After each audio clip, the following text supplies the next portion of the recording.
Good evening. This is Chair Hemalata Dandekar. I'd like to call this regular meeting of the Planning Commission to order. Deputy City Clerk Kevin Christensen, will you please call me?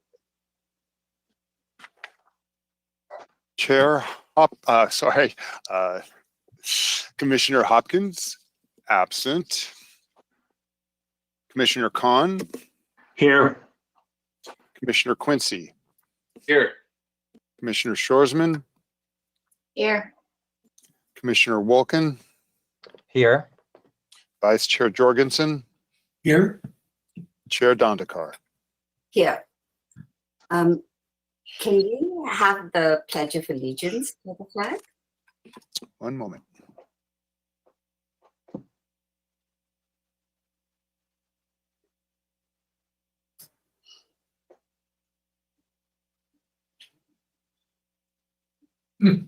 Nice. Please join me for a Pledge of Allegiance to the flag. I pledge allegiance To the flag To the flag of the United States of America and and to to the the and to the republic republic which which stands one one nation nation under God, under God, indivisible, indivisible, liberty and with justice. liberty and justice for all. Thank you. So the roll has been taken. Let the record reflect that commissioners are present through teleconferencing. I'd like to remind my fellow commissioners and staff to help us reduce background noise. Please mute your phone or microphone unless you're speaking. Thank you. So the first item on our agenda today is the consideration of the minutes. Do any of the commissioners have comments on the minutes? Please unmute your microphone and identify yourself if you have any changes or corrections to the minutes. I don't see any indication that anybody has any issues with the minutes. So do I have a motion and a second to approve the minutes? I'll move. Oh, this is Michelle. Oh, go for Sorry. it. I'll move to approve the minutes. Then I'll second. Commissioner Quincy moves the minutes, seconded by Commissioner Shorsman. Will the Deputy City Clerk please call the roll of the motion? Commissioner Quincy. Yes. Commissioner Shorsman. Yes. Commissioner Khan. Yes. Commissioner Wolkin. Yes. Vice Chair Jorgensen. I think you were muted. Yes. I think I heard a yes. Yes. Thank you. And Chair Dandekar. Yes. Thank you. The minutes are approved. At this time, we'll hear any public comments for items that are not on tonight's agenda.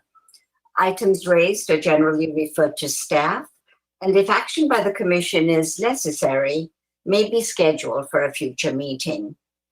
As you can see on the screen, participants of the webinar may submit a question containing their name and item number they wish to speak on.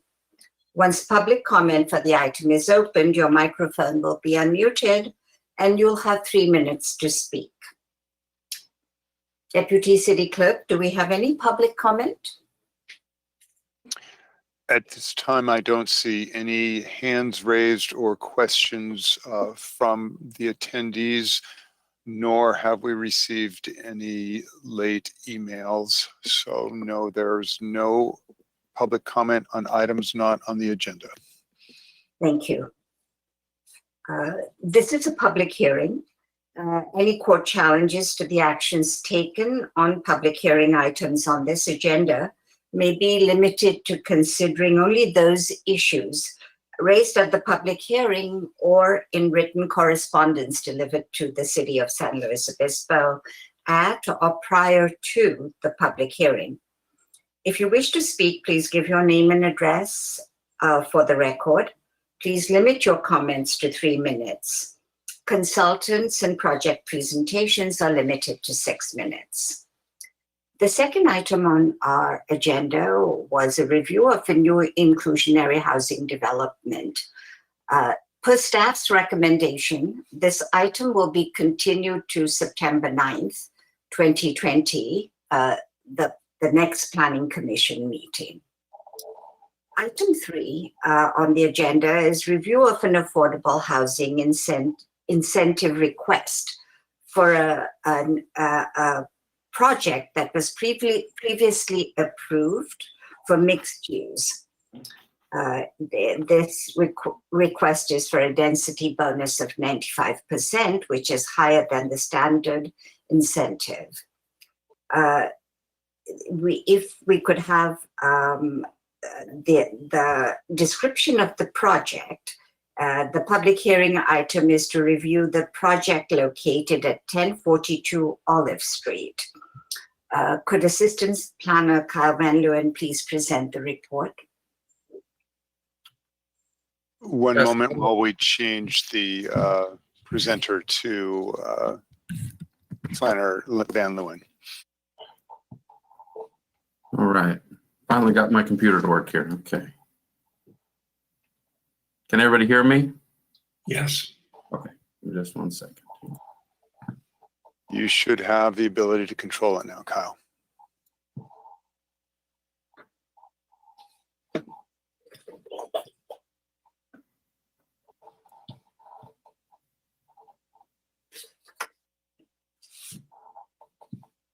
All right. Does the slide show up in front of you? Yes. Okay. All right. The item tonight will be a review of an affordable housing incentive request applied to a previously approved mixed-use project. The requested incentive is a density bonus of 95%, which is higher than the standard incentive of 35%.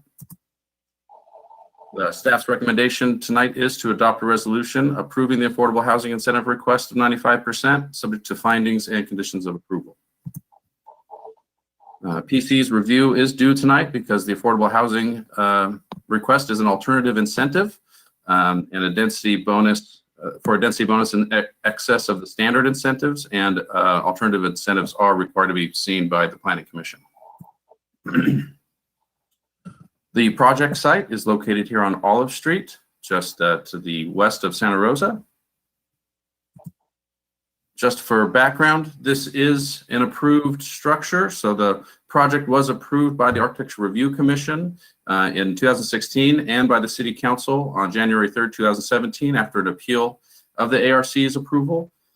This project is a 4-story mixed-use building, initially approved for 17 extended stay hotel rooms and about 3,500 square feet of commercial retail space. The current application is to essentially change from extended stay hotel rooms to 15 residential units. And that is a modification. The modification to the structure itself is not, or is the proposed structure now is in substantial conformance with the initial approval. So re-review of the structure and design and site designs is not warranted by this application. Just so you can see here that the upper right is the structure as originally approved in 2017, and lower left there is the current version of the project. Again, it has all the same design details, and again is in substantial conformance with the approval of the structure previously. Just for comparison, the current entitlement is for about 3,500 square feet of commercial retail space. This reduced the commercial retail space for by less than 400 square feet, and exchanged the hotel use for residential units.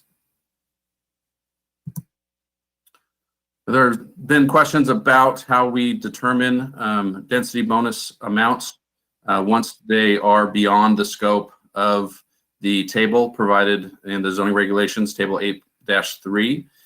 Just for an example, I'll take you kind of through the steps here of how we do that. So for example, if a project were to propose 20 units, 20 units was to be allowed, and they wanted to dedicate 2 units to very low income, so that would be 10% of the units dedicated. they would be eligible for a 32.5% density bonus. So that would make the unit count at the end of it all, 26.5 units are now allowed on the property. Anytime we're talking about affordable housing incentives or density bonuses, we always round up, no matter what the calculation is, carried out to the, I believe, to the 100th. So this would actually be allowed for 27 units. In other words, 20 units initially plus the bonus on top. Now, for amounts requested as alternative incentive, we essentially carry that table on. So as you can see here, if you go to 12% unit dedicated, you would get a 37.5% density bonus, 13 units dedicated, 40, carry that all the way through. If you got to 35%, you would then receive a 95% density bonus. So on the same example of 20 units allowed, you would dedicate 7 units, which is 35% of those 20. You would then get a 95% density bonus, making it so you could do 39 units allowed on the property. Now for this example, we're using just units as units, where here in the city, we do have density units, which sometimes can be divided, 0.5 for a studio, or 1 unit, 1 density unit for a 2-bedroom. So for the next example would be for our project here, which is that 6.24 density units is allowed on that property, given its residential density of 12 density units per acre. They are dedicating 2.32 of those density units to very low income housing. That represents more than 35% of the initially allowed density units. So they are getting a 95%, or would get a 95% density bonus, which would take up the density unit amount to 12.17, again, rounding up to 13 density units usable on the property with that density bonus.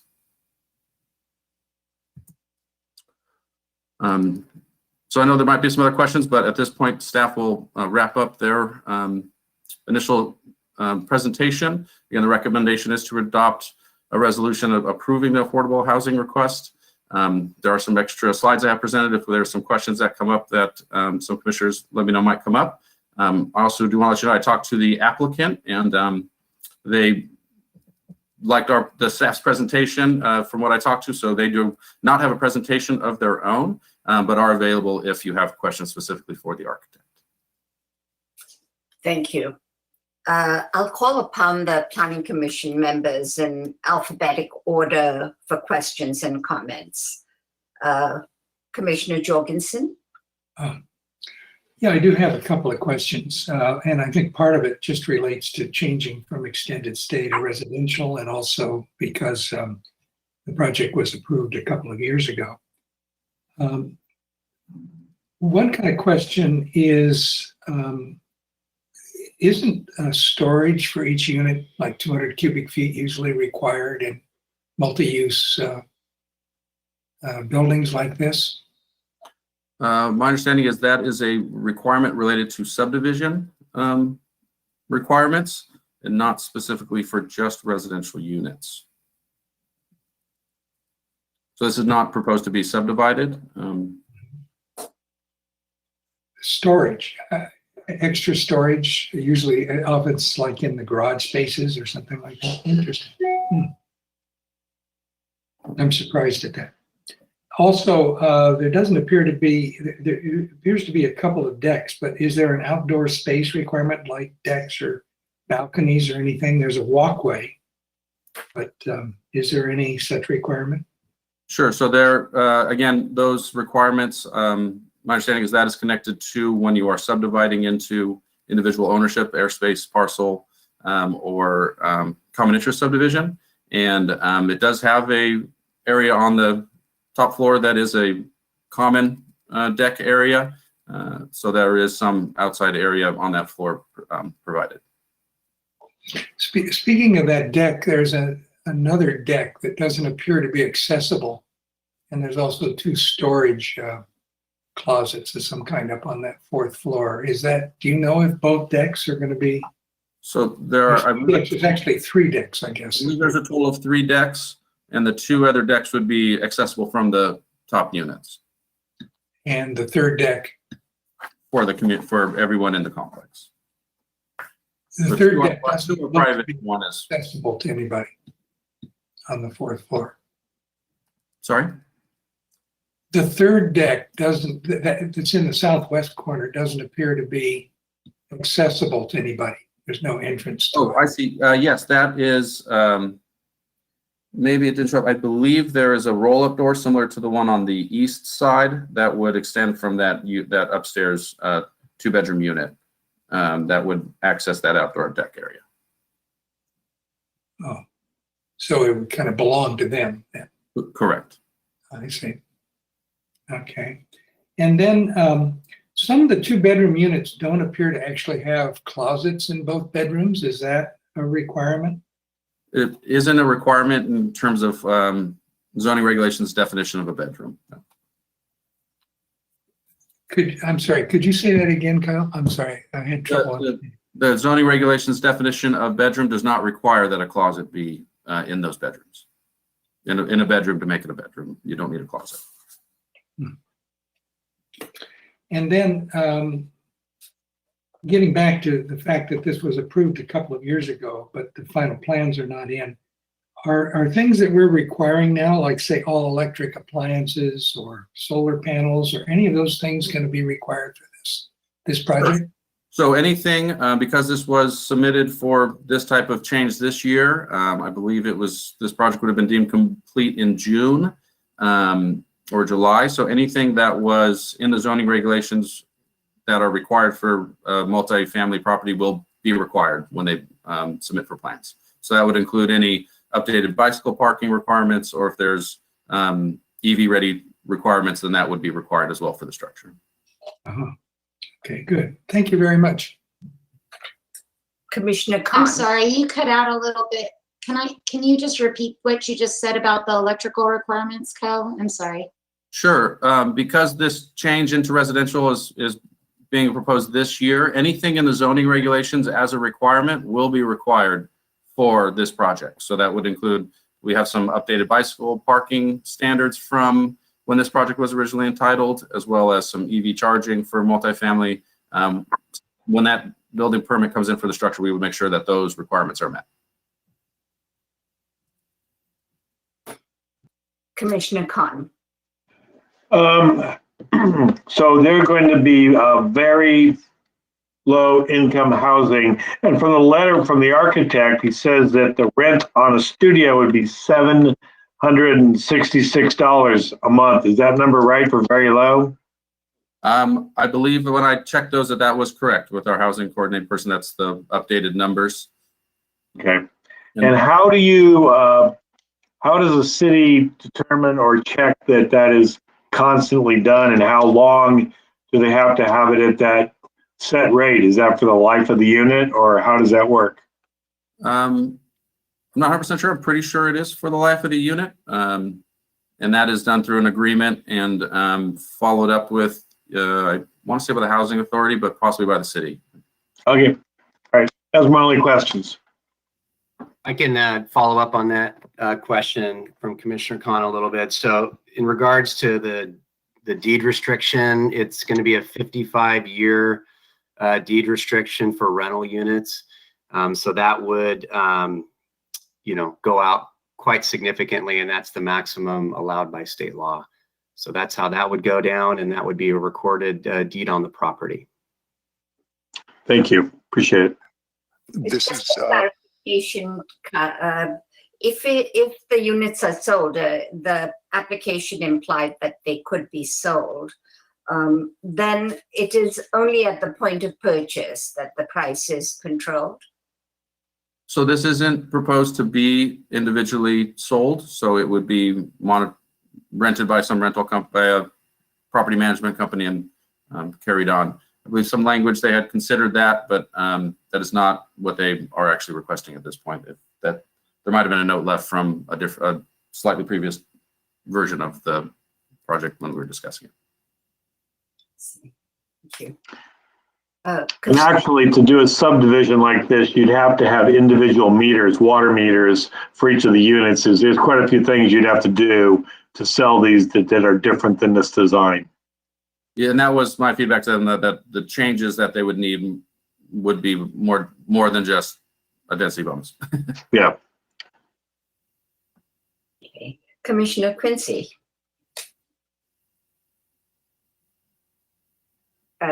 Does Commissioner I don't see him. Is Commissioner Quincy there? I'm checking. I think we'll have Commissioner Shorsman speak, and then when he does get back, we can check back with him. Okay, I have several questions. Some of them are related to the public comment that we received.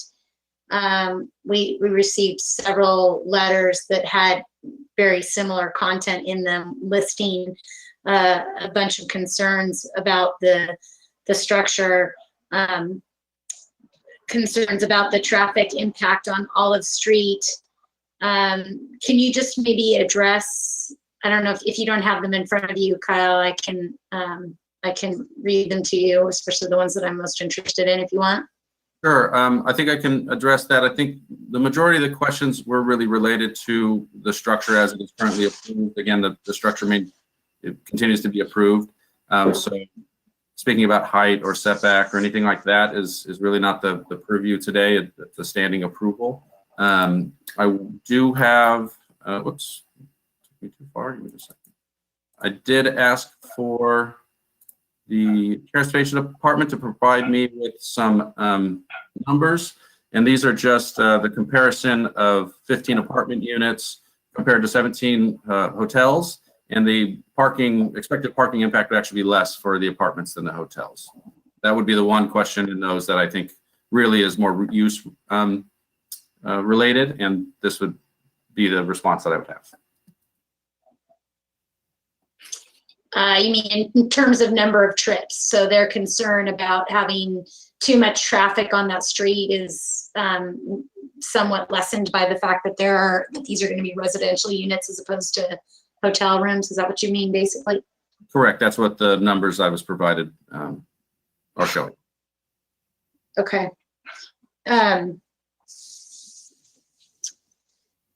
Also, just was curious if you could talk to me a little bit about the height of the building in comparison to other buildings in that area. I know I asked you about that over the phone. It was quite a discussion, I will say, when the building was approved, but it was approved. So it is taller than other buildings in the neighborhood, approved to be so.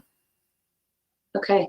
And then similarly to Commissioner Jorgensen's question about would current policies and procedures apply even though this building was basically approved in a similar status a few years ago, would similar requirements around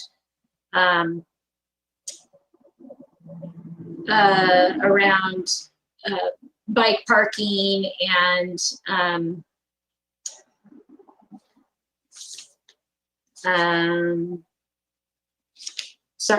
elements of the housing element, like distribution of the low-income units throughout the building, would some of those apply as well?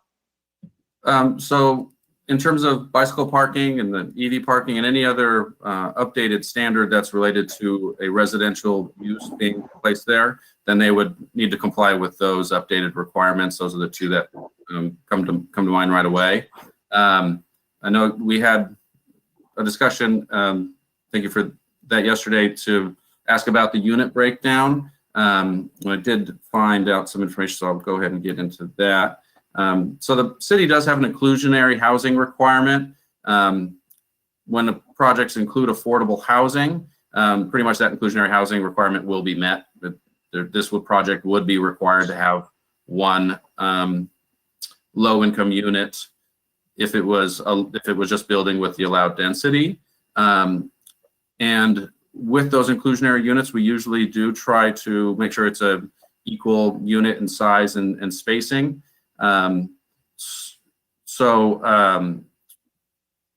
Technically, I guess one of the units provided could still be Under that, it gets a little tricky just because we have density bonus law and things like that, where we really, if it's not a objective standard, then it's sometimes hard to apply them or know that we are within our legal right, I guess, to do so. But there is a statement in the housing element that's in front of you, and essentially that says affordable units should be comparable in size, appearance, and basic quality to the market rate units. So if that was something that the commission felt was important, we could modify the condition to essentially they could meet that if you wanted. If it was the goal to have one of the 2-bedroom units, they could exchange the 2 of the studios for a 1 2-bedroom unit, or change the studios into a 2-bedroom unit, because density, that would work out the same.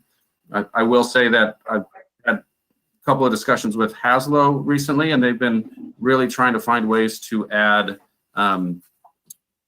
smaller sized units to properties.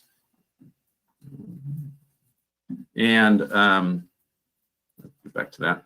And so when this was proposed with those smaller units, that was not anything we did critique, I guess you could say. But if it was a goal for the Planning Commission to have those units be, at least one of them be for the same size as the 2-bedroom units, we could change the condition to make sure that that was provided. Okay. I think that's all my questions. Thank you. I think Commissioner Quincy is on. We skipped over you. Do you have any questions? Sorry about that. My internet pooped out on me there in the middle of this meeting. I do have a couple questions just so I have my own understanding right here.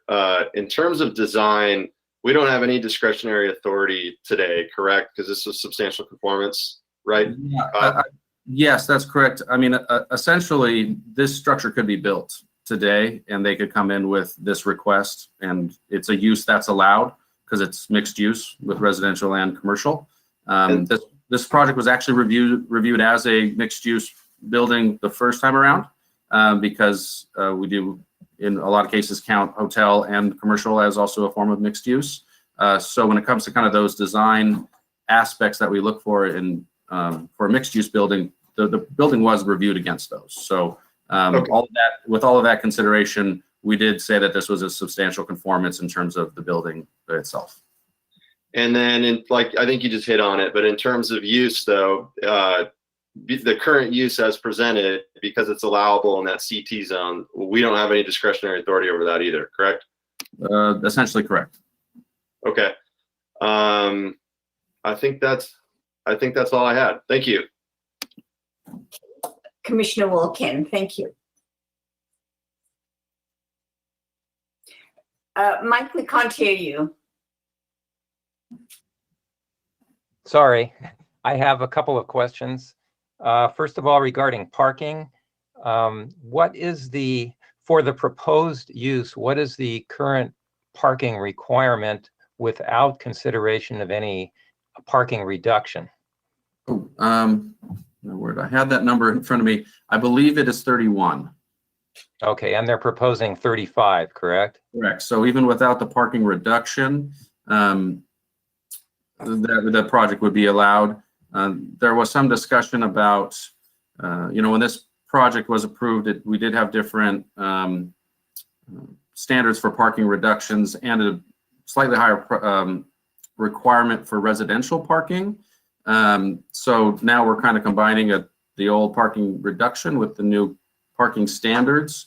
So in a discussion today with a colleague, it would be under the purview of the Planning Commission if they felt the parking reduction was inappropriate to carry over. Really, that parking reduction opens up the ability for a restaurant to be located in the lower floor, because with these projects, we make sure they're parked at least a 1 per 300 rate in the commercial space, but it needs more if it's going to be a restaurant. And it would probably be applicable for at least a 20% parking reduction under current standards. So it would be under the purview if that was something that you wanted to state, the 25% it no longer applies, but staff still finds it appropriate. So there is a parking reduction being requested as part of this project still? It's previously approved, and the Okay. findings that supported that parking reduction are still able to be made. So it applies unless the council or commission feels it should be changed. So with the 31 spaces that you said that are required, not considering any parking reduction, how are the spaces calculated for the commercial uses? On what ratio is used per 1,000 square feet for the commercial, and what kind of commercial uses would that be equivalent to? So it's 1 per 300, and that would equate to retail or personal service, so salon or something along those lines.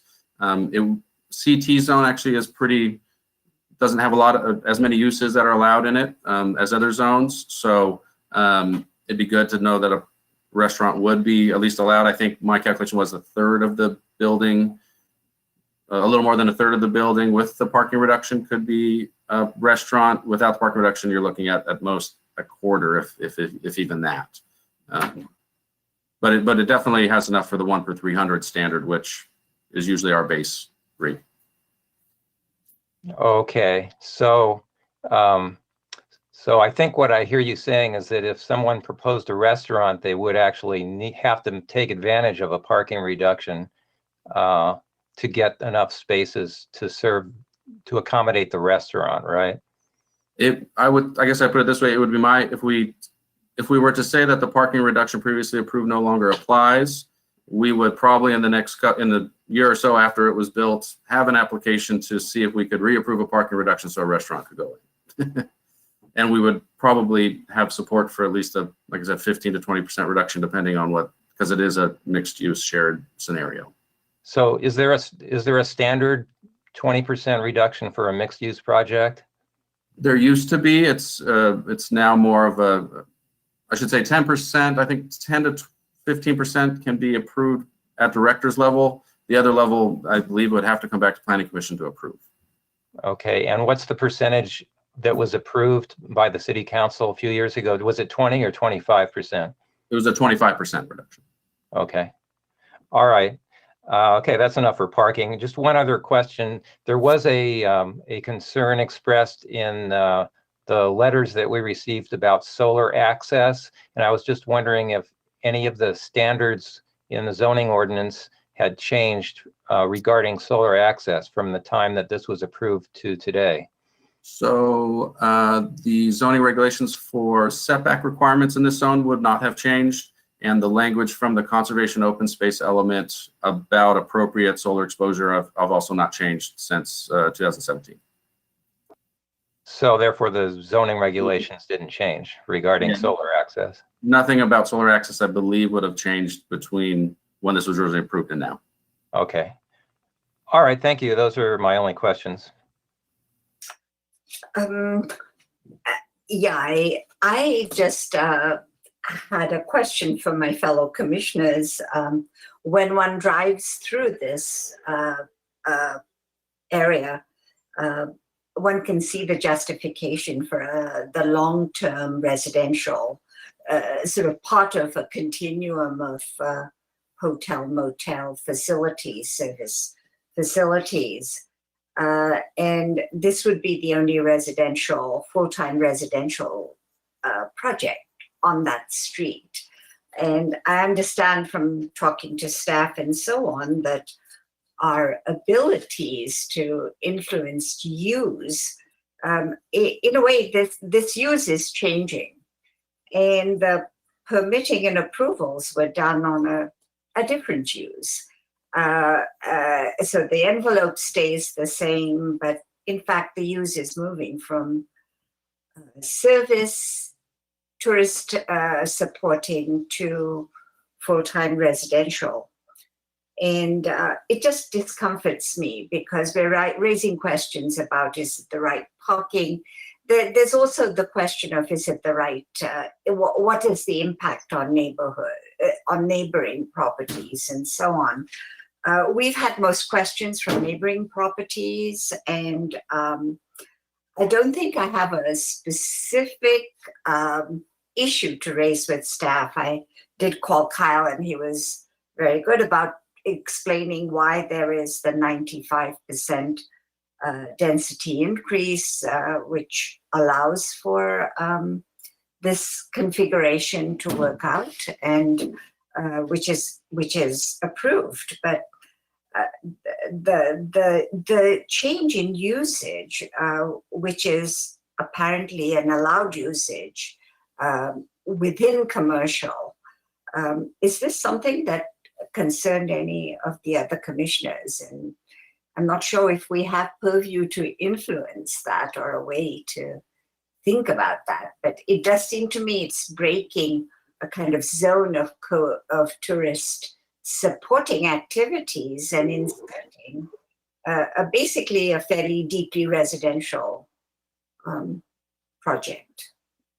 This is Commissioner Wilken. I think we're getting into the deliberations right now. We haven't heard from the public yet, but as far as the, I understand the concern about how our purview is limited. Maybe that could be put in the form of a question to staff about if the commission disagrees with staff's, and I think this is where you're going, Chair Dandekar, if commission disagrees with staff's conclusion about substantial conformance, is it within our purview to say otherwise? So that would just be a question to staff without getting into our concerns about the project at this time. Thank you. This is Tyler, and thank you for that question, Commissioner Wilken. The determination for substantial conformance is done by the Community Development Director, and so it is not an appealable action and is not within the purview of the Commission tonight. If I could comment as well, this sounds like the same kind of issue we faced on Montalban. Remember, we had a very small single-family house that was going to be converted to about 8 units right next to what is it, Stereo store at the corner of Montalban and Santa Rosa. But surrounding that area was all low-density housing, and this was much bigger and wasn't really serving a commercial purpose either, but it was in the CT zone, the same zone. But it just turned out we had no discretion at all. And it wasn't a very smooth feathering from the smaller units and the housing in that area to the commercial at all. So this is somewhat analogous, and we certainly had no discretion then, so it's a little discouraging.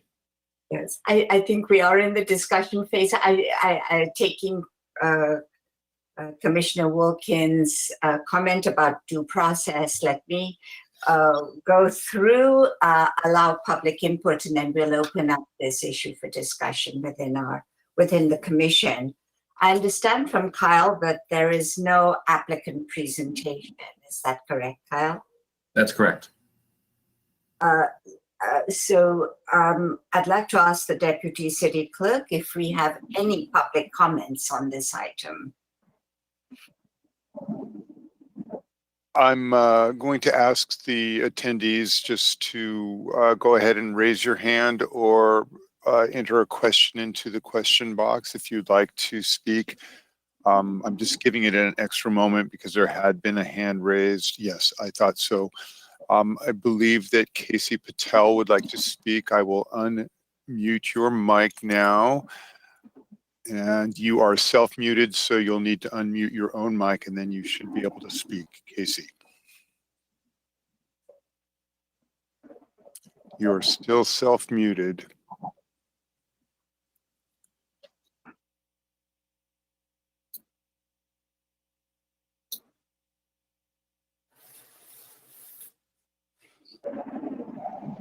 Still self-muted.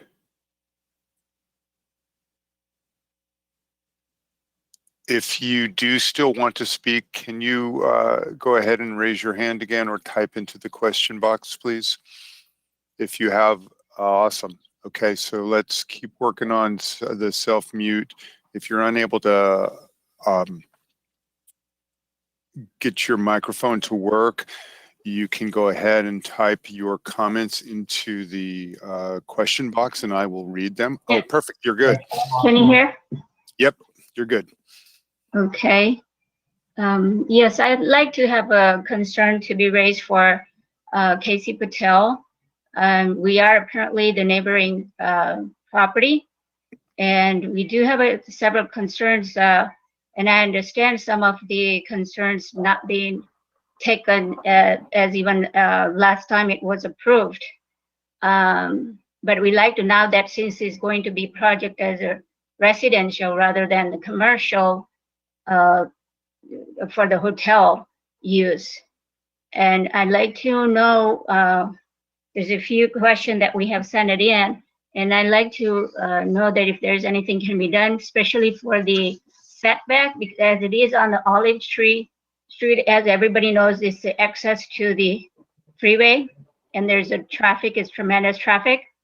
And for people coming out from our property to make a left turn, it's a nightmare as it is. And adding some commercial and residential, for residential, I think it's more access, more people are moving around rather than commercial even. And also for the restaurant, there will be a traffic issue, especially in the evening time. So that's one thing. The other one is the height, surrounding area. All the properties are the maximum 2-story, and I understand that city wants to improve, city wants to make it bigger and better property.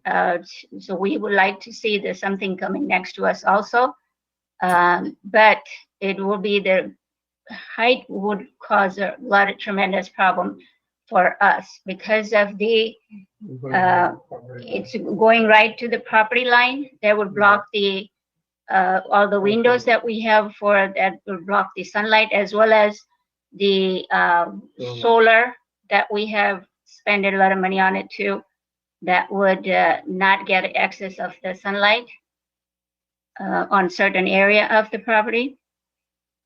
Also, there is a issue of setback. So all the buildings on nearby, considering the setback is 53 feet is, and this one, they are asking only 10 feet, I believe, unless am I wrong? So that would bring that building all itself coming forward, considering to the other buildings.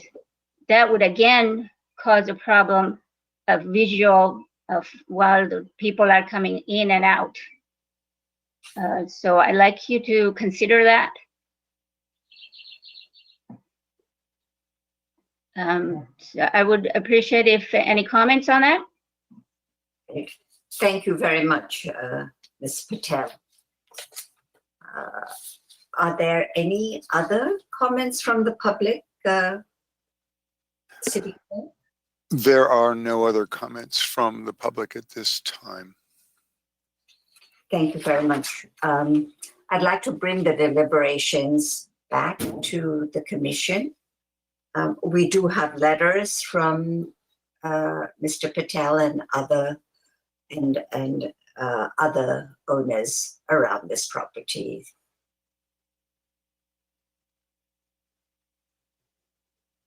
Does anybody have any comments on this?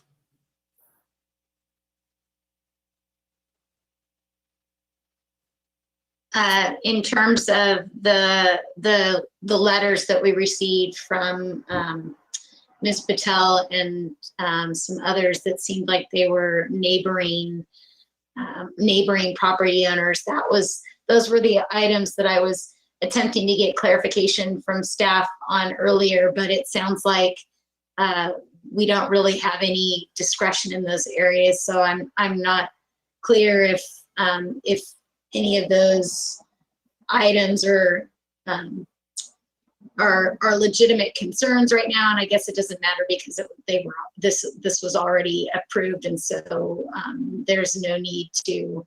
I guess there's no need to discuss those items because the building has already met all the requirements that it needs to be built. So I don't know if the staff still want to address the concerns of the property owners and either say whether they're true or not, or if it even matters. But those were the items I was getting at before.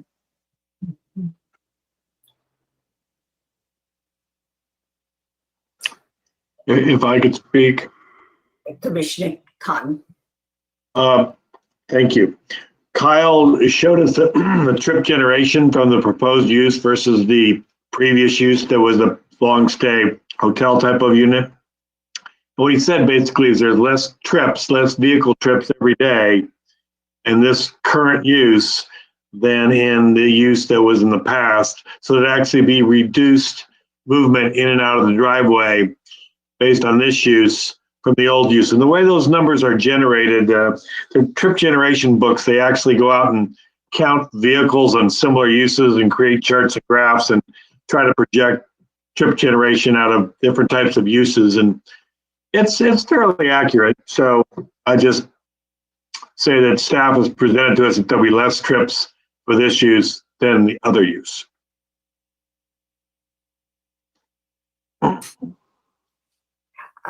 Kyle, can you go over again my understanding about the sort of shift in use?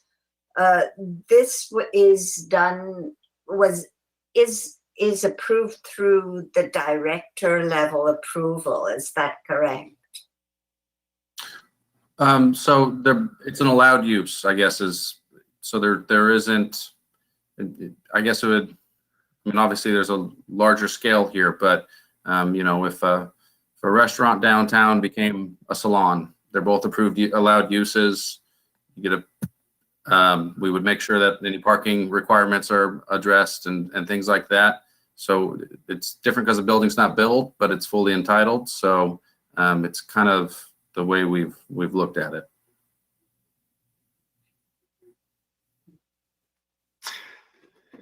The issue of neighborhood impact or impact on adjacent properties to shift in use and so on is sort of assumed to be not significant in this reading.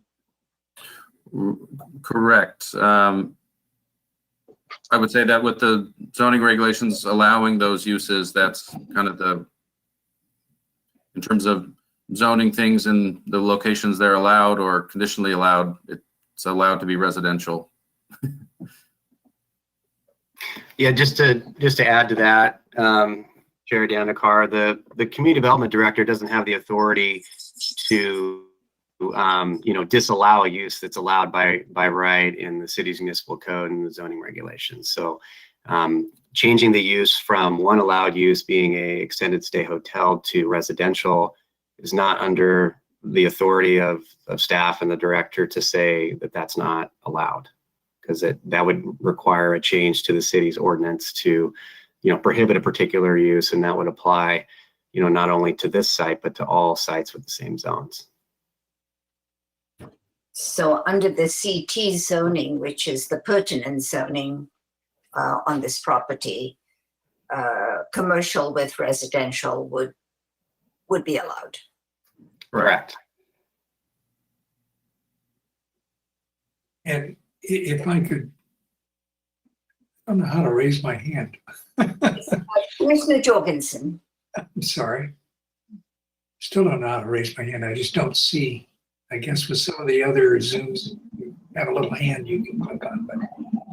But we're also stuck thinking of the testimony. Was it Ms. Patel, or representing at least the Patel family nearby?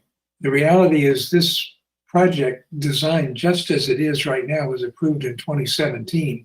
So issues around shadows, around lack of light, blocking sunlight, and that kind of issue, setbacks, would have been resolved at that point. And so it's not something that we can choose to bring up at this point.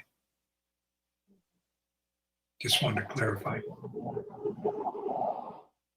Thank you, Commissioner Jorgensen. Can I ask one more question that I had forgotten to ask of Kyle? And I know we can't really influence the design at this point, but maybe you could tell us what is required. I noticed that there was bike parking required. What is required in terms of lighting? And now that this is going to be residential, what is required in terms of lighting of the bike facilities and enclosures and e-bike capabilities at the rack area? Just for our information, what would be required and what is planned? I believe the requirement for residential is 2 long-term spaces per unit. So that would be about 30 spaces. I believe the covered area in the back left was designed for about that number. There's also some covered in the parking area. This would have 3 additional spots for guests, and I believe at least 3 spots for the commercial. So we would make sure that there are short-term spots equal to 6, but that is the extent of, I believe, the requirement at this point. Is the applicant here? Can we at least find out if there's plans for lighting and safety measures and charging capabilities possibly at the bike racks for electric bikes? Sure. Kevin, will you unmute Thomas Shorey? Sure.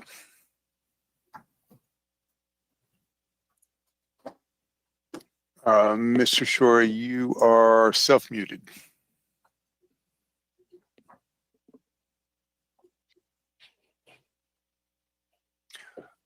While Mr. Shorey is working on his audio, I wanted to ask the chair or remind the chair that you had not closed the public comment yet. And I saw that Ms. Patel did raise her hand again. She had approximately 30 seconds left in her 3-minute time frame. So when you are done with the input, you may want to call for her additional input if she still wants to give more in. Thank you, Kevin. I did see your note. Yes, I would certainly want to hear from Ms. Patel to the extent she is allowed the time. Great. Okay, so Mr. Shorey, you should be able to go ahead. Can you hear me? Yes. Yes, thank you. So the question regarding bike parking, we're very happy to work with staff and make sure that there is safety lighting and e-bike parking and sufficient bike parking to meet their standards and to fully comply. So we do have ample bike parking already designed, and it would be very easy to meet those requirements. Thank you. And I know Commissioner Quincy wants to have a comment. It was my oversight not to close public comment. And so I would like to, with your permission, Commissioner Quincy, go back and allow Ms. Patel to have the remainder of her time to make any additional comments. Ms. Patel? Ms. Patel, I've opened your mic if you'd like to speak some more. Yes, there's a couple of other concerns. If for the residential use, the setback is, I would assume it's different than the commercial hotel and the commercial property. Since this is going to be a commercial partially, and especially for the restaurant, is there a different setback on that, or is it same since he's asking for reduction up to 10 feet? Is it appropriate? And also, I'd like to know that since putting the residential in the commercial property, about the noise issue, when the commercial property, there's people from different anywhere, and if there is a concern if the housing people next to it having a party or vice versa for the noise. Is there any consideration for that, or is there a time limit that has been set for those kind of things? Thank you. And also the one more thing is 6.24 that units that state allows, and he's asking for reduction on that one too. So is that a considerable for allowing that many units on the smaller property? Thank you for those questions, Ms. Patel. I'm sure the staff can answer all of those in due time. Sure, yeah. So setbacks are required per the zone, not by the use type. So the required minimum setback is 10 feet. They are setback well beyond the 10-foot mark. There isn't any other changes that come with creating a mixed use like this. The only other requirement that I can think of is that, you know, residential shouldn't be on the first floor within the first 50 feet. There's no residential on the first floor for the mixed use project. The only exception, which is actually an incentive request, not an exception, is the density bonus you've seen in front of us. The original project did not have any exceptions. The only addition to that review was the 25% parking reduction. Besides that, it met all zoning regulation standards then and now. Thank you, Carl. I'm going to close the public comments section now. If there are no other comments received, Deputy City Clerk? No further comments were received. The public comment is now closed. I'd like to bring the discussion back to Commission and ask Commissioner Quincy for his comments. Thank you, Chair. I had a question and then a couple of comments. The question for staff was, how long is the design approval good for? Sure. So the design approval was good for 3 years with the ability of a 1-year extension, which they applied for in December before the 3 years ran out. So that is a current and active approval. So the approval would be up January 1 of 2021. Granted, we do have some changes in language in terms of COVID right now, where we are extending some automatic expiration dates. I'm not sure if we'll still be in that scenario in January, but and there may be, we'd have to check to see if they would be allowed another year exception. I've gotten some different feedback recently if we can hold them to only one year extension or if there's more available. So I can't guarantee it's 1 year, but the original approval said only 1 year. Okay. And then my comments were just to my fellow commissioner members. My take on this from everything that we've read in the staff report and staff's input is that there's really not a whole lot we can do here. It sounds like the design has already been set and the community development director has already decided it's in substantial conformance. So we have no grounds to overrule that if we really wanted to even. And in terms of use, we have no say because it's an allowed use. So I echo Chair Dandikar's concerns about the use. I had those same thoughts and concerns, but once I saw that it was an allowed use and hearing staff again tonight, there's really nothing I don't think that we can do about it. And then when I went and looked at it, I think there's actually an apartment complex behind that.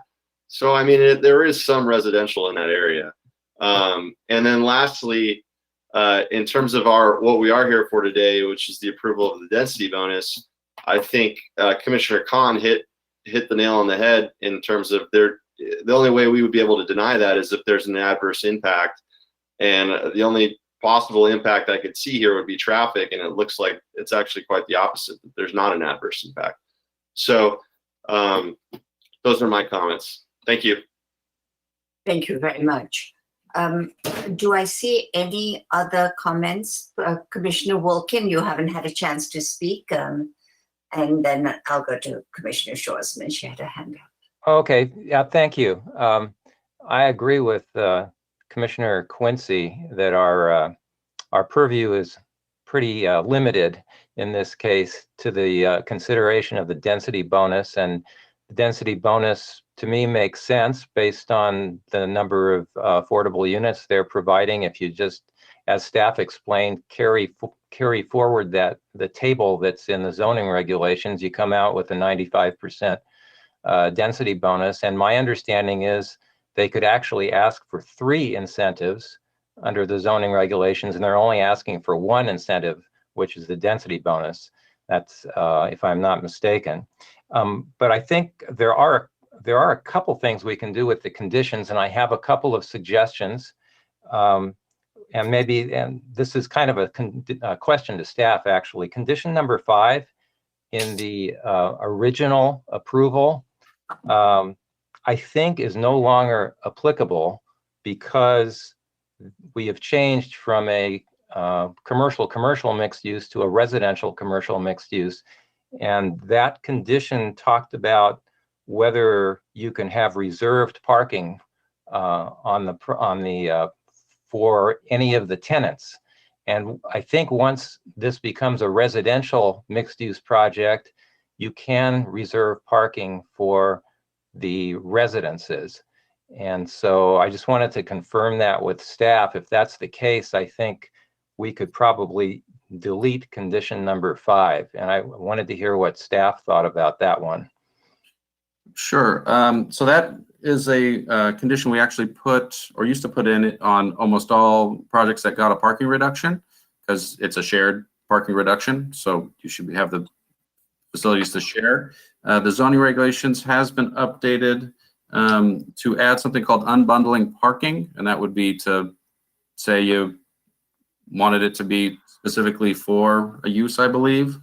And so I think that would have to be a different application so then we can evaluate how many number of parking spaces can be designated for just the residential units, because then we would not have sufficient commercial parking.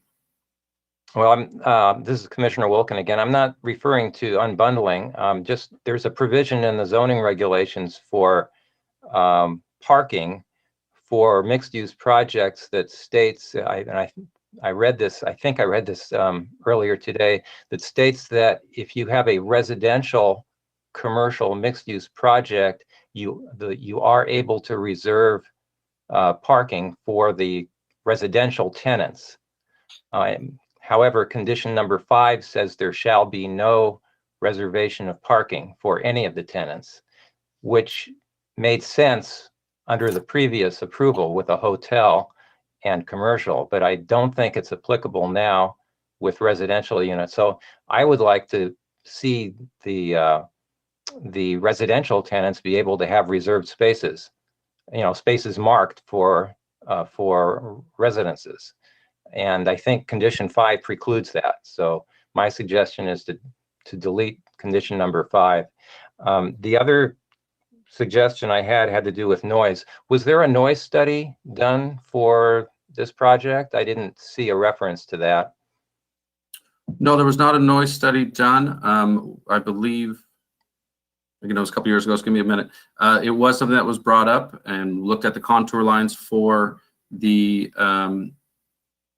sound areas, and due to current construction techniques, it was expected that normal window coverings and walls would damper the sound, any sound impacts from like the freeway, to an acceptable level. Okay, well, we've had this noise issue come up with residential mixed-use projects in the past. There's a few of them that the commission has reviewed while I've been on the commission, where there's been quite a bit of discussion about the potential impacts of noise from the commercial uses to the residential above.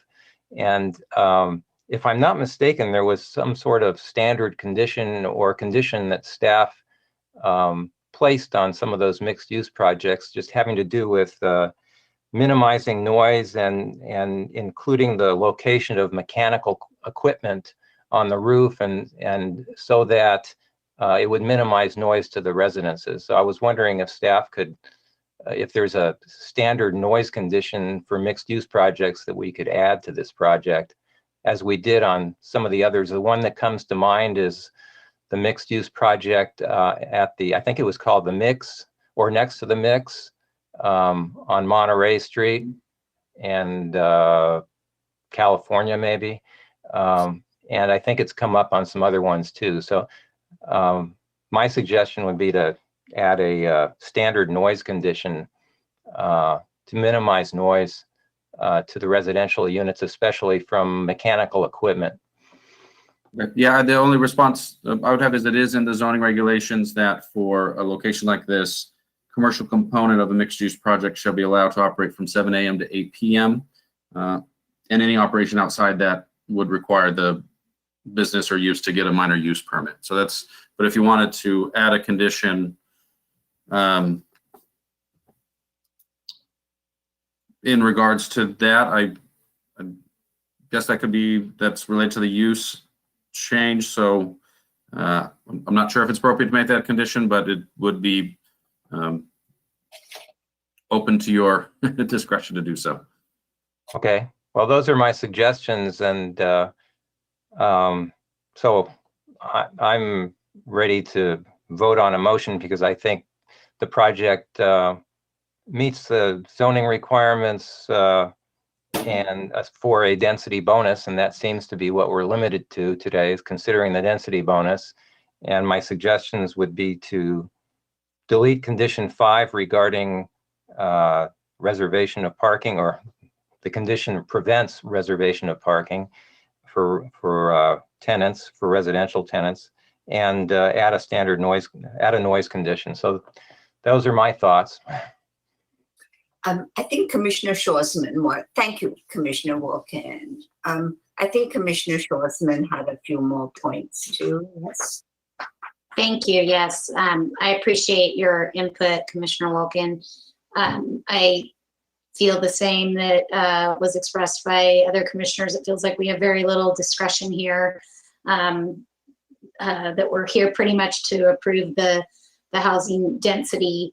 And I do appreciate and would like to see the applicant, I like to see the applicant's openness to improving the bike facilities now that this is a residential building. More so, there will be more potential for families and individuals riding bikes, and given its location to Santa Rosa, I think e-bikes and charging stations and cargo bike parking are particularly relevant as the traffic speeds are faster on Santa Rosa, and that little boost of e-power might be more appealing to residents living in the building. So I would encourage that. I don't know if that's something that we can make a condition about. Also, I'd be curious to know if that's possible, and would wonder if my fellow commissioners would be interested in that if it is possible.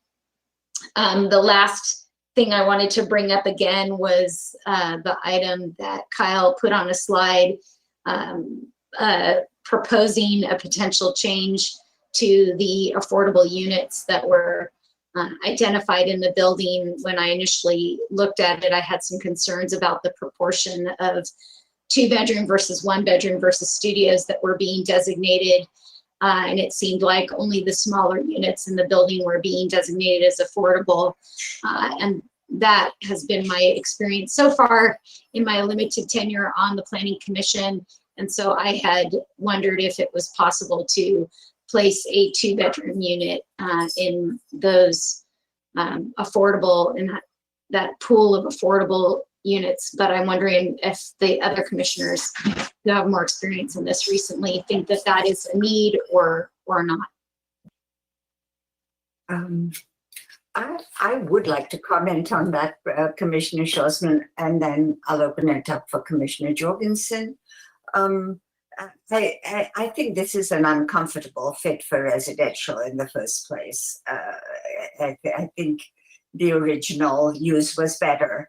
But given that it is what it is, I think this isn't exactly the appropriate place for family units. So if we could get 2 smaller units that are studios or then you might find the kind of person who would occupy these would be more likely to fit better here. As Ms. Patel pointed out, when I was on the site, the left turn is a real hard one. It's not easy to take that left turn out of this project, and it's the only way out of the facility. So I think that having fewer children and fewer larger units, to my mind, but getting more affordable units out of the deal is a better solution as far as I'm concerned. And I just want to agree with Commissioner Wilkins' comment about finding number 5, that in fact, if we do have residential here now, having, and these are going to be people with homes here, that having designated parking is going to be extremely important, because we don't know what competing commercial is going to go on the ground floor. And I think a noise ordinance, thinking about explicitly stating that the timings of the noise ordinance. Kyle mentioned the standard is 7 a.m. to 8 p.m. We've got residential units next door. There are people who are travelers, and we've all been in motels and hotels where the noise level doesn't allow you to sleep. And so I just wanted to ask commissioners, are they comfortable with the standard noise ordinance given the new use that is being suggested? I think Commissioner Jorgensen wanted to make comments. Well, I'm not sure I covered all of, I'm ready to speak to each of those, because right now we've got some very good ideas, I think, around bicycle parking and e-bike parking, cargo bike parking, and parking reserved for residents. And I'd like to always see unbundling parking, at least to be considered. I think it's good to have a condition. And I think the mechanical noise from the restaurant, fans, if there's going to be a restaurant, could easily be quite an issue, unless I'm misunderstanding it. If it's vented way out of the top of the roof, there won't be any units on the roof itself, but there's a lot of units very close to the roof, and I'm a little concerned about that. The 2-bedroom notion, I guess I'd say there is so much density allowed in this thing. I just feel a little insulted that it's all studios in 1 bedroom. So Commissioner Shoresman, language earlier about one of the 2 bedrooms, the 10 of the 10 2-bedrooms be affordable just seems right. And I guess I could imagine not everyone who wants a 2-bedroom apartment necessarily has children. They may just want a teeny bit of elbow room. So I guess I could imagine supporting that language change as well. Could I just also quickly ask Commissioner Wilkin, I must be not looking at the staff report very clearly, but I never could see condition 5 that you keep referring to about parking. Condition is from the previous approval. Oh, That's from 2017. Be from the, in the back of the packet. Page 24. I can't scroll that far. I'm so sorry. Uh, But are we bound to those? I mean, these are not alive conditions, are they, at this point? We can modify them, or? I would say ones that are connected to the use of the hotel would not be applicable. There's other ones in there that won't be applicable. But we can actually modify the 2017? I would say a new condition in this approval stating that the condition number 5 of resolution 10766 shall not apply to the residential parking. Oh, good. I was slow. I just didn't know how far I had to scroll. If there are no further comments, are we at a point where somebody would feel comfortable making a motion about this, given our limitations of decision purview in there on this item? I asked this staff, can we make a condition about bicycle charging stations, cargo bike capacity, or is that out of our purview right now?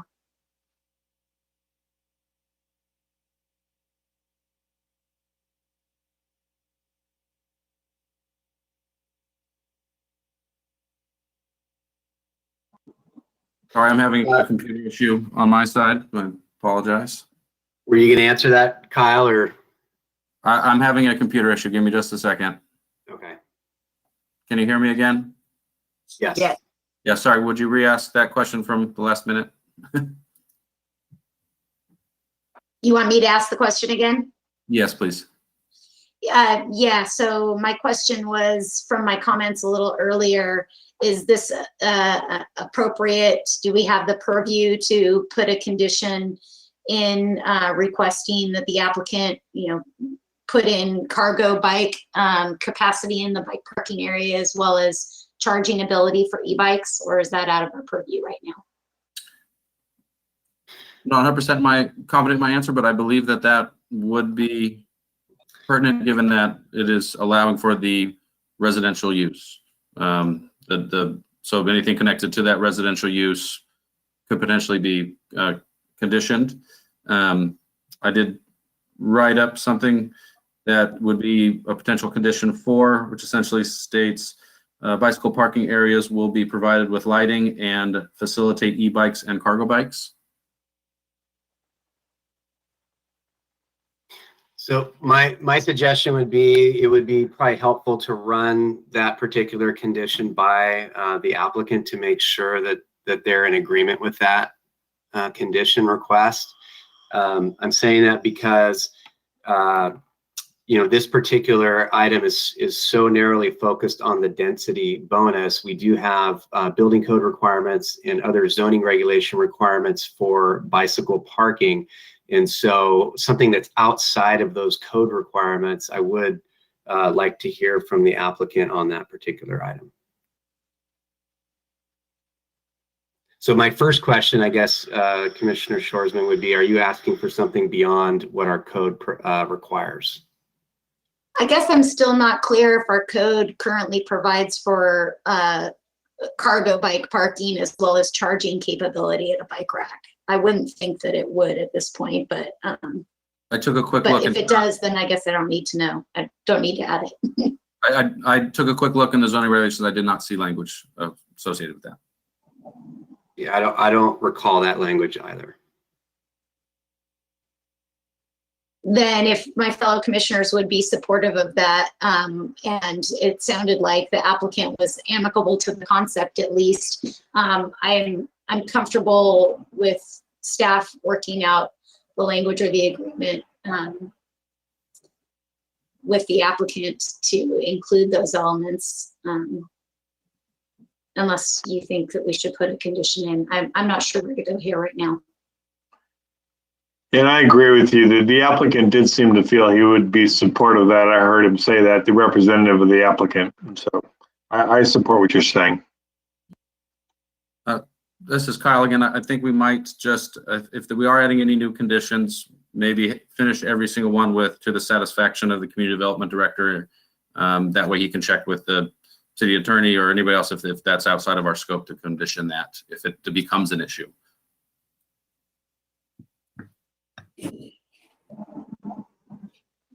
Then I would, it sounds like I have at least some support from my fellow commissioners, and I would like to add a condition as such. I think you were pretty close on the language that you mentioned, Kyle, with the slight clarification of charging for e-bikes.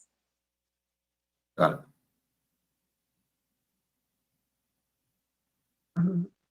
I think so the item that seems like we haven't perhaps addressed before we make a motion is the sort of issue of the mix of units that are affordable. And then the second question was, is the noise other conditions about noise adequate for this context?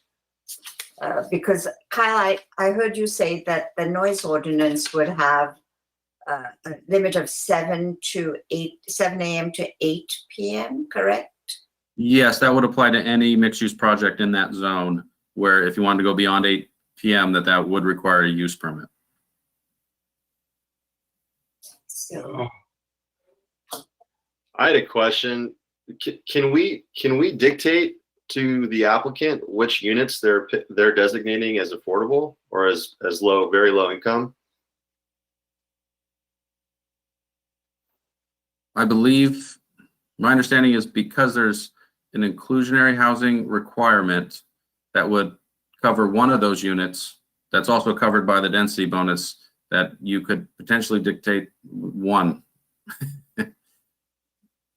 Yeah, I was just curious if we even had that authority to tell them how they want to use their affordable housing units. At the end of the day, it will really come down to making sure that the percentage of their density units from the original density still meets that 35%. So the proposed modification I had shown earlier allowed for some flexibility on their end, but stating that one of the 2 bedrooms would be required. Okay, thank you.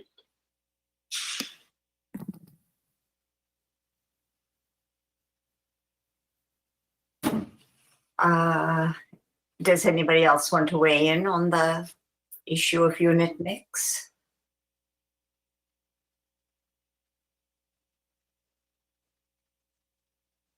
This is Commissioner Wilkin.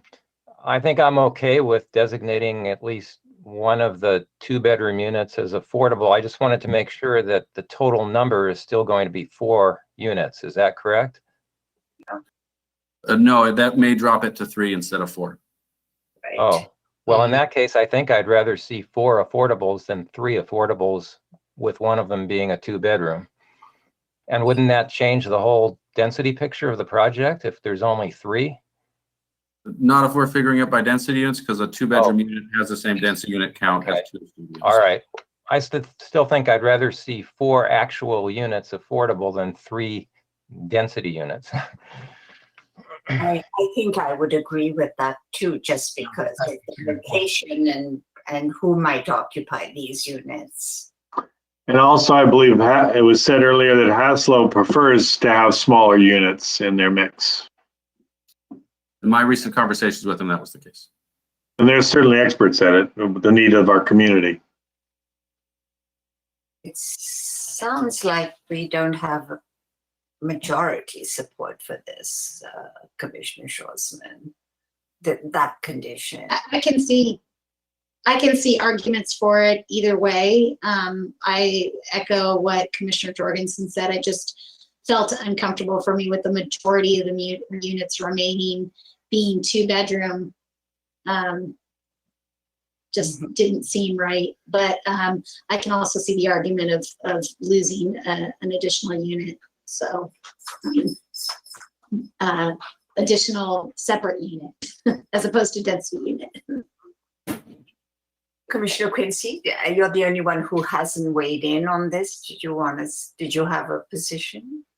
Oh, I agree with Commissioner Wilkin. I think I would prefer more actual housing, more, I don't know how to use the word unit in this context, but more actual apartments. Thank you. Yeah. So I think that it seems informally, it seems like 4, 5 versus 2. So maybe if somebody could make a motion to this effect, I think we're very close to agreeing on the conditions and moving forward on this, unless there's anybody who would like to make any final discussion comments. This is Commissioner Wilkin. I'll take a stab at a motion. So Yeah. I'll move that, and at least we can get the ball rolling here and then discuss it. I'll make a motion to adopt a resolution approving the affordable housing incentive request of 95%, subject to findings and conditions of approval, and also to have a condition added that says that condition number 5 of the original approval is to be deleted. That's the one regarding the reservation of parking spaces for tenants. I'd also like to add a condition for noise mitigation that reads as follows: the building shall be designed to meet the standards of the noise ordinance and zoning regulations, with special attention given to the location of mechanical equipment in relation to residential units. And then I'd also like to include the language that was suggested by Commissioner Shoresman regarding, if I have this correctly, cargo bike parking and bike charging. And if you want to elaborate on that, I'll let you do that. So that's my motion. Do we have a second? I'll second it. Commissioner Quincy seconds it, right? Thank you. So the motion is on the floor. Are there any comments? Commissioner Jorgensen? I think Tyler suggested we have language about the community director's discretion on some of these items. There was some boilerplate that I assume is included in Commissioner Wilkins' motion. Is that correct? I'll include that that language in the And motion. I had asked, I had mentioned earlier unbundling parking. To be honest, it's something I really believe in, but there actually are essentially 2 spaces for every unit in this development. And so the unbundling works a lot better where there's been a real reduction in parking and there's some incentives on everybody's side to come through with fewer cars. So I just don't see it as a pressing issue in this particular development. Commissioner Wilkin, I don't know, Commissioner Jorgensen, were you responding to my suggestion regarding the reservation of parking? Because that's not what I was just. No, I thought it was, to me, it would have been a separate item completely, just to kind of encourage unbundling of the parking. I just don't feel like it's a very good fit in this particular setup, that's all. So I didn't want to encourage, I didn't want to add that language. It's not the reservation issue that you raised. I have no problem with that. So I'm just jumping in here. I think from the motion that I heard, we had a delete condition 5. So that's doesn't require any additional language that we would want to add on there. I think the condition for noise, I think that would be where we would want to add, as Kyle mentioned, subject to the approval of the community development director. And I would like to hear from the applicant on the additional condition for bike parking, cargo bike parking, and charging. Tyler, really quick, we do have to have a condition stating that the old condition doesn't apply. It's not just an elimination of the resolution in front of us, it's stating for the old resolution. Understood. Can we hear from the applicant on the cargo bike parking?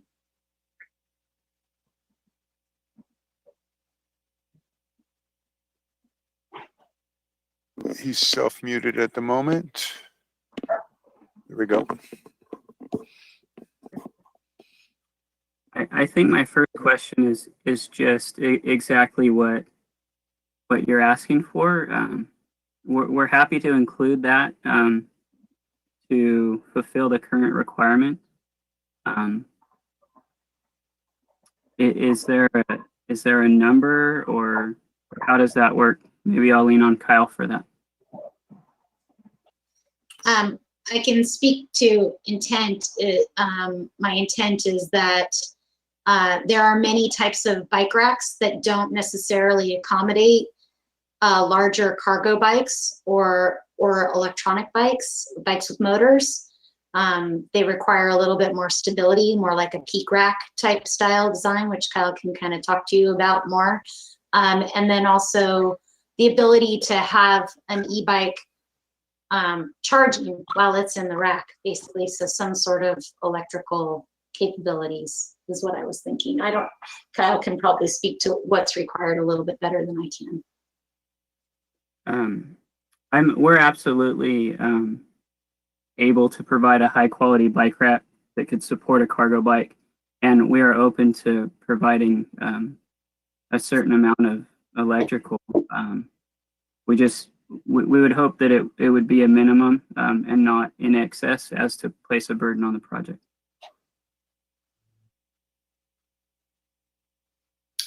Okay, so does that satisfy? Tyler, I think we're saying that the staff will work it out with the applicant. Sure. And I think from what I heard, I think adding that is subject to the approval of the community development director at the end of that condition will kind of cover that item nicely. Thank you. We have a motion and a second. Are there any further discussion items on the motion? I don't see any hands up. So I think we can call the roll. Will the Deputy City Clerk please call the roll of the motion? Commissioner Wilkin, Yes. Commissioner Quincy, Yes. Commissioner Khan, Yes. Commissioner Shoresman, Yes. Vice Chair Jorgensen, Yes. Chair Dandekar. Yes. The motion passes unanimously. I believe that Could I raise a question? sure. I'm sorry to do this, but I was surprised that, because I saw the script as well, that we didn't have to vote to continue that first project since it was on the agenda. And I'm just want to double check with staff.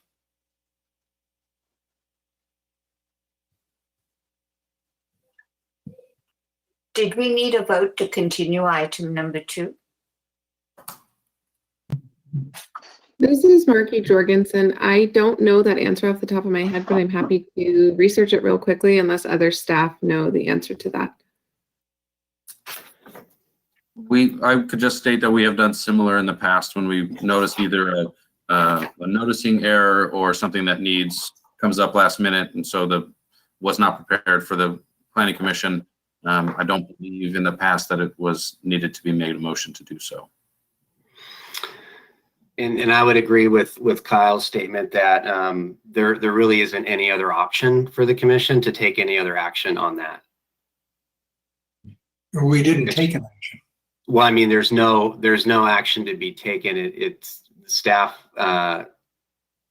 is basically would have pulled the item if we could have, but we don't have any recommendation, information, or anything to go along with that tonight. So there really is no action before the commission on that item. It's just not being heard tonight. Seems cleaner to vote on it. Okay, I'm fine. I construed that as just the item being withdrawn from the agenda, regardless of who was withdrawing. So I didn't, perhaps we can get a reading on this in the future if there's still concerns about it. If there is nothing further in terms of comments and discussion, I think we're ready for a staff update on agenda forecast.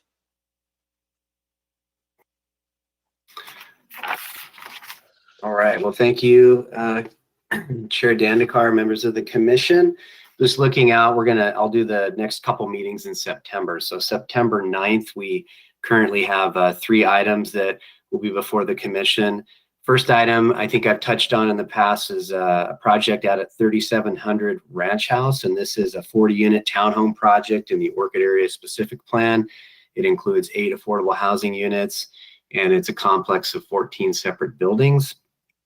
We also have a minor development review of a subdivision on 1230 Monte Vista, and this is demolition of an existing apartment building and construction of 2 new duplex buildings for a total of 4 units. Reason that it's coming before the commission is that there's an exception being requested to our subdivision regulations for lot area. And then finally, on the 9th, we also have an affordable housing component for the Toscano subdivision out of the Margarita Area Specific Plan. And this is a project that is 100% affordable with 38 affordable units that are all designated as low and below. And it also includes an 89% density bonus. So we got 3 items on the 9th, and then on the 23rd, we also have 3 items that we're currently tentatively scheduling. First one is the San Luis Ranch Specific Plan amendment, and this would allow for another affordable housing project that would be proposed on the commercial component of that specific plan. And it includes a track map to create 11 commercial lots. We also have 2 tank farm projects. The first is 650 Tank Farm, and this is a mixed-use project with 17,000 square feet of commercial and 249 residential units. And then a conceptual review of a new application at 600 Tank Farm. This is another mixed-use project right next to 650, and it also includes 15,000 square feet of commercial and 280 residential units. So a lot of affordable housing and residential projects looks like will be before the commission over the next couple meetings. And we'll, October right now, honestly, is looking pretty full as well. So we have a pretty stacked agenda over the next couple months coming before the commission. And as a reminder, I'll not be at the next meeting. Yeah, I appreciate that. I have that noted, and thank you for that. Yes. I thank you. Thank you for the update. The meeting today is adjourned. The next regular Planning Commission meeting is scheduled for September 9th, 2020 at 6 p.m., again via teleconferencing. And I just want to note that any decisions of the Planning Commission taken today are final unless appealed to City Council within 10 days of the action. So thank you very much for your work today. We are adjourned. Thank you. Thank you. Good night, everybody. Good night. All right.